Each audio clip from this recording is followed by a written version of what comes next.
श्री स्वामी समर्थ. श्री स्वामी समर्थ हे शब्द उच्चारताच मनात येतात दोन गोष्टी.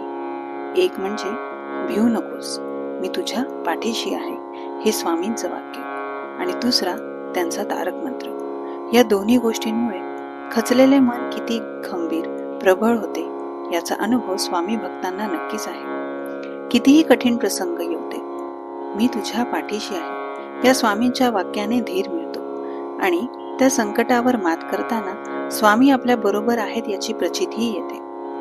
तारक मंत्र हे शब्द सगळं काही सांगून जातात. तारक मंत्र म्हणजेच तारणारा मंत्र. जो मंत्र आपल्याला दुःखातून, कष्टातून, या भवसागरातून तारून नेतो, तो तारक मंत्र. आपल्या भक्तांना तारण्यासाठी स्वामींनी सांगितलेला मंत्र तो तारक मंत्र. तारक मंत्राचा नियमितपणे मनापासून पाठ केल्यावर स्वामींची प्रचिती आल्याशिवाय राहत नाही. चला तर समजून घेऊया तारक मंत्राचा अर्थ. निशंक हो, निर्भय हो मनारे, प्रचंड स्वामी बळपाठीशी रे. अतर्क्य अवधूत हे स्मरणगामी, अशक्य ही शक्य करतील स्वामी. इथे भक्तांच्या मनाला निर्भय व्हायला स्वामी सांगत आहेत. शंका न घेता स्वामी भक्ती करायला सांगितली आहे. स्वामींचं प्रचंड पाठबळ हे त्यांच्या भक्तांच्या पाठीशी सदैव आहे. तेव्हा त्याने निर्भीड होऊन कोणतीही शंका न घेता स्वामी भक्ती करायची आहे. अतर्क्य अवधूत हे स्मरणगामी. स्वामींना भगवान दत्तात्रयांचा अवतार मानत असल्यामुळे त्यांना इथे अवधूत म्हणून संबोधले आहे. अतर्क्य अवधूत, जे आपल्या आकलन शक्तीच्या पलीकडचे आहेत, असे हे अतर्क्य अवधूत स्मरणगामी, म्हणजेच स्मरण करताच भक्तांसाठी धावून येणारे. त्यांना अशक्य असं काहीच नाही. तुम्ही जर मनापासून स्वामींची सेवा करत असाल तर तुमच्या चांगल्या इच्छा स्वामी नक्कीच पूर्ण करतील. तुम्हाला जीवनात यशस्वी होण्यासाठी योग्य तो मार्ग दाखवतील आणि नेहमी तुमच्या पाठीशी उभे राहतील. जिथे स्वामी पाय तिथे न्यून काय, स्वय भक्त प्रारब्ध घडवी माय.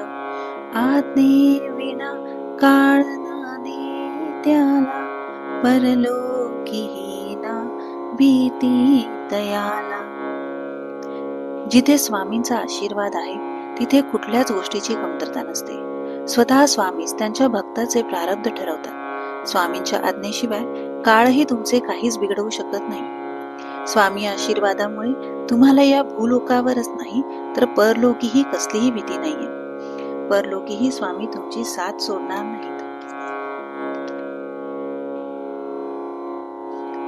उगाची भीतोसी भय हे पळू दे, जवळी उभी स्वामी शक्ती कळू दे. जगी जन्म मृत्यू असे खेळ ज्यांचा, नको घाबरू तू असे बाळ त्यांचा. तू विनाकारण घाबरतो आहेस. तुझ्या जवळ स्वामी शक्ती आहे. स्वामी तुझ्या पाठीशी आहेत.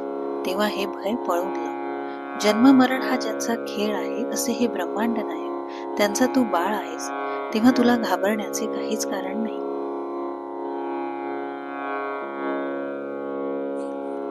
खरा होई जागा श्रद्धे सहित, कसा होशी त्यावेळी तू स्वामी भक्त.